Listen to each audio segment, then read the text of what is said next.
こんにちは、オートウエストエンドです。今回はご覧のように BMW の牽引フックの使い方、そして保管してある場所などをシェアしていきたいと思います。事前に確認しておくことで、いざという時に安心して動けるように参考にしていただけると嬉しいです。ということで、まずどこに保管をされているのかというところを見ていきたいと思います。BMW の車種ごとによって違いはありますが、だいたいトランクに設置されていることが多いと思います。僕のこの BMW X5E70 のモデルは、このトランクのリッドを開けたスペアタイヤの手前ですね、そこに保管されております。一応他にも緊急で使える工具などがあるので、こういった感じでね、たまに何に使うのかというのを確認しておくのもいいと思います。この赤いニュートラルの解錠バーですね、この使い方もまた別の機会に動画を作りたいと思います。はい、ありました。こちらですね。こちらが牽引フック、牽引バーとか言われたりします。この輪っかの部分が90度に倒れて、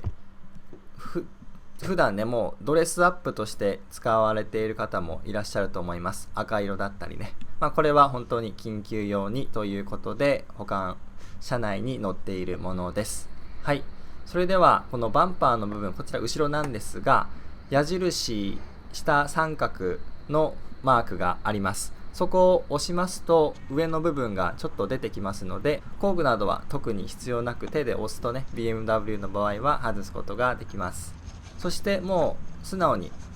ぐるぐるとこの牽引フックをねじ込んでいくだけです。僕のこの X5 は2008年式なのでもう12年落ちぐらいなんですが、以前に何回か使われたことがあるようで、このカバー自体がなんかこじ開けられたような、そんな傷がバンパーに残っていました。そしてこの牽引フックをねじ込む穴なんですが、そこにね、意外と砂とか、あとサビなんでしょうか、それが結構溜まっておりました。いざという時に使えるように、たまにここのネジ穴掃除をするのもいいかもしれません。はい、取り付けるとこんな感じになります。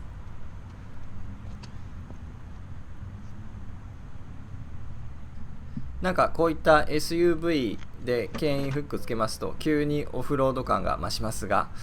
セダンにつけるとね、レース感が増してかっこいいですよね。これは本当に緊急用なので、普段これつけていたらね、バンパーより飛び出して危ないので、おそらく法律に触れるんじゃないかなとは思いますが、はい、それぞれそのお住まいの国法規制にのっとって使っていただければと思います。はい、そして反対側も開けてみましたが、もう蓋をつないであるプラスチックの樹脂の部分がもう壊れてどっかに行っていましたね。はい、取りまして、そうしますとこの最初につけていた方、やっぱりこのネジ穴溝にすごい汚れがたまりました。後ろのバンパー結構たまるんですね。サビとかなんでしょうか。これよく見てみますと、ずっと奥まで貫通しているので、前方から来た砂だったり泥、そういったものが下から巻き上げられて、このフックの奥の方、バンパーの内側からこの手前の方にずっと流れてゴミが溜まったのかなと思います。これも普通に今開けて入れただけだと2回転ぐらいしかしませんでした。なのでこの掃除をしないとやっぱりね、普通に使えないことが分かりましたので、この機会にワイヤーブラシでゴシゴシ汚れを落とすことにしました。このネジの溝に関しては皆さんどうされていますか？グリスアップとか緩み止め剤とかつけられていますかね？逆に牽引フックが牽引中にぐるぐる回って取れやすくなったりするんでしょうか。ちょっと今回僕は一旦こうワイヤーブラシで掃除するだけにとどめて、このネジ山の中はドライな状態にしておくことにしました。はい、ということで掃除をして、はい、こんな感じでねじ込みます。先ほどはもう 1,2 回転ぐらいしかしませんでしたが、ちゃんとね奥までぐぐっと入るようになりました。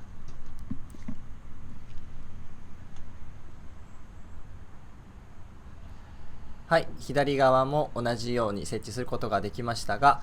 実際僕はこの X5 年半前ほどに購入しまして修理して乗っているんですが、今回この牽引フックの場所はね初めて開けました。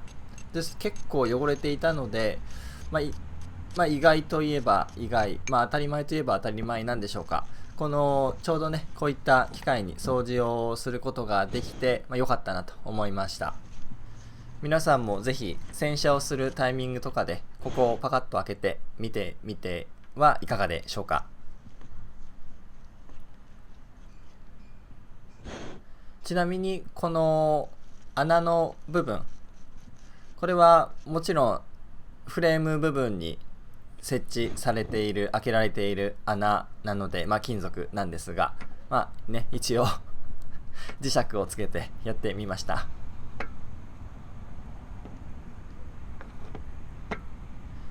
ちなみにこの牽引フックプラス牽引ロープが他の方をね助けたりする場合には必要になってきます。そういったものも準備しておくといいと思います。僕はね持っていないので、レッカーをしてくださるその業者の方にこの牽引フックを前方につけたりして引き渡しすることはできますが、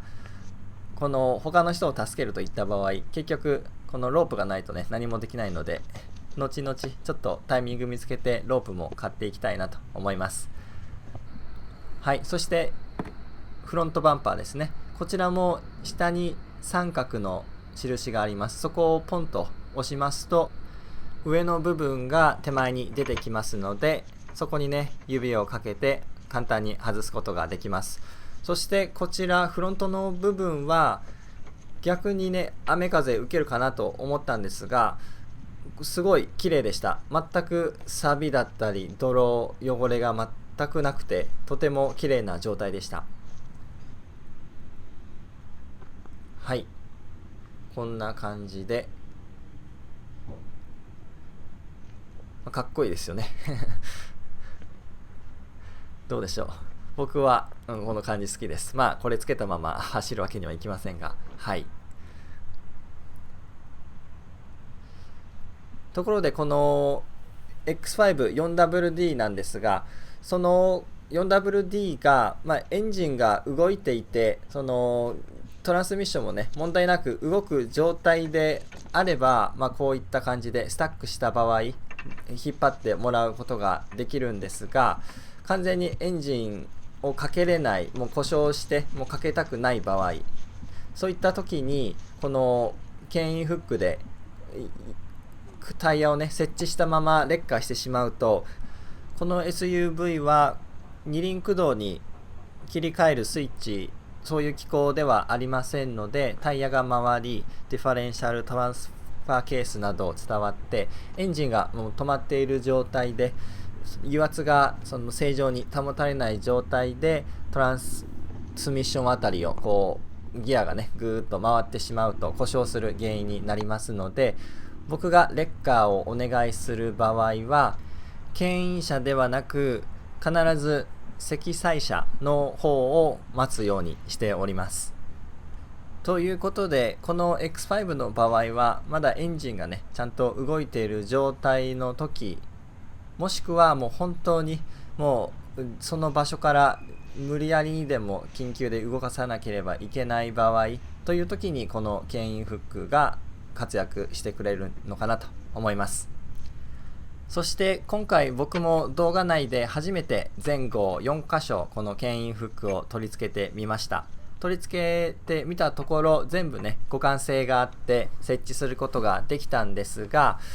車種によってはこの1箇所しか取り付けられないということもあるようです。おそらく BMW の2008年前後に製造されたものであれば大体同じ機構を採用していると思いますので大丈夫かなとは思いますが、やはりね例外はあるようです。そしてまた車のメーカーが違えばその互換性がある場所ない場所も変わってくると思いますので、事前にね時間のある時にチェックしてみるといいと思います。というわけで今回はいざという時に役立つ牽引フックの使い方、そして保管してある場所をシェアしてきました。今回の動画参考になったという方はいいねボタンを、そしてこういった車の豆知識動画また見たいという方はぜひ登録ボタンをお願いいたします。今回も最後までお付き合いいただきありがとうございました。それではまたお会いしましょう。